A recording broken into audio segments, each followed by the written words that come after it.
જીવનધારા વૃદ્ધાશ્રમ તારીખ 7/7/25ના રોજ જીવનધારામાં જે વૃદ્ધાશ્રમોના ઇતિહાસમાં ગુજરાતનું પ્રથમ પેરાલિસિસ રિહેબ સેન્ટર જે જીવનધારામાં છે અને જીવનધારામાં અમે ઘણા બધા વડીલો અને જરૂરિયાતમંદ કે નાની ઉંમરનાને અહીંયા એડમિશનો આપ્યા કે જેઓ પથારીવશ હોય, ચાલી શકતા ના હોય, ટોયલેટ બાથરૂમ બેડમાં કરતા હોય, આવા વડીલો તથા જરૂરિયાતમંદ કે તેમને અહીં એડમિશન આપ્યા. અહીંયા અમારી જે કહીએ કે અમારા પરિવારની હૂંફ, અમારા સ્ટાફની મહેનત અને અમારા જે ફિઝિયોથેરાપીના જે મશીનરી છે અને તેનાથી જે વડીલો સાજા થયા અને એ વડીલોને અત્યારે હાલ જેઓ બેડરેસ હતા અને એ વડીલો ચાલતા થઈ ગયા છે અને આવા ઘણા બધા વડીલો ચાલતા થયા અને જરૂરિયાતમંદો ચાલતા થયા છે. અને આજે જેમની વાત કરું કે બેન છે 42 વર્ષના ચંદ્રાવતી બેન છે. ચંદ્રાવતી બેનની ઉંમર છે 42 વર્ષ.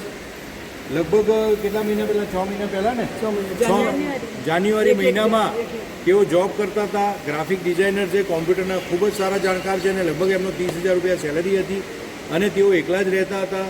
લગ્ન તેમણે નથી કર્યા અને ચંદ્રાવતી બેન કે અચાનક જ એકાએક એમને ચક્કર આવ્યા અને પડી ગયા. પડી જતાં તેમને બ્રેન હેમરેજ થઈ ગયું અને બ્રેન હેમરેજ થતાં તેમને હોસ્પિટલાઇઝ કર્યા. હોસ્પિટલમાં તેમને આ સાઈડનું એક આખું અંગ કાઢી નાખવામાં આવ્યું અને તેમને 2 ઓપરેશન દ્વારા અત્યારે હાલ તેઓ આ સ્થિતિમાં સરસ સાજા થઈ ગયા છે.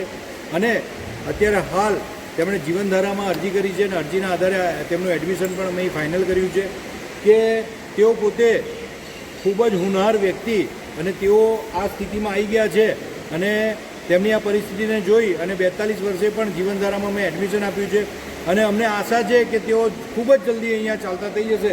તો ચંદ્રાવતીબેન શું કહે છે તે આપણે સાંભળીશું. ચંદ્રાવતીબેન, તમે તમારું આખું નામ અને તમને કેવી રીતે પ્રોબ્લેમ છે તમે શું કરતા હતા એ જણાવો. તમામ સભ્યોને મારા તરફથી જય જીનેન્દ્ર, જય શ્રી કૃષ્ણ. મારું નામ ચંદ્રાવતી શ્રીરામભાઈ ગુપ્તા છે.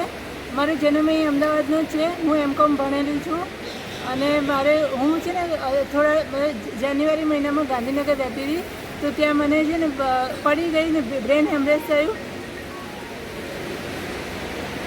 તો એના લીધે છે ને પહેલું ઓપરેશન થયું, પછી મારે છે ને ડાબુ આખું અંગ છે ને પેરાલિસિસ થઈ ગયું છે. અહીંયા એડમિશન લીધું છે આનું રિકવરી માટે.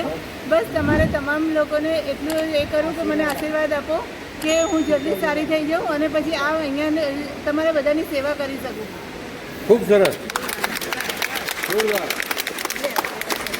તો ચંદ્રાવતીબેન ખૂબ જ સરસ છે, લાગણીશીલ છે અને આપણે અત્યારે તેમને એડમિશન અહીંયા આપ્યું છે અને ટૂંક સમયમાં જ એમને સારું રિઝલ્ટ મળશે કેમ કે એમને પોતાને ઘણો ઉત્સાહ છે. તો આપણે બધા ચંદ્રાવતીબેનનું ધ્યાન રાખીશું ને તો આખો અમારો પરિવાર સરસ ધ્યાન રાખશે. અને હવે આપણે ચંદ્રાવતીબેનને જોરદાર તાલીથી વધાવીશું. ખૂબ સરસ. તો આ જ રીતે અમારા જીવનધારા વૃદ્ધાશ્રમ પરિવારમાં કે કોઈ પણ આ રીતે હતાશ થઈ ગયેલા વ્યક્તિ અથવા વડીલ આવે છે તો એમને અમે પ્રોત્સાહિત કરીએ છીએ અને આ પ્રોત્સાહિત કરવાનું મુખ્ય કારણ કે તેઓ ખૂબ જ કહીએ કે તેમના ભૂતકાળના કે એવા કોઈ અનુભવોથી ગરકાવ થઈ ગયેલા હોય તો તેમાંથી બહાર આવે છે અને તેઓ પોતે પાછા તેમની સરસ લાઈફમાં પાછા ફરે છે. તો દરેકને મારા જીવનધારા વૃદ્ધાશ્રમ પરિવારના પ્રણામ.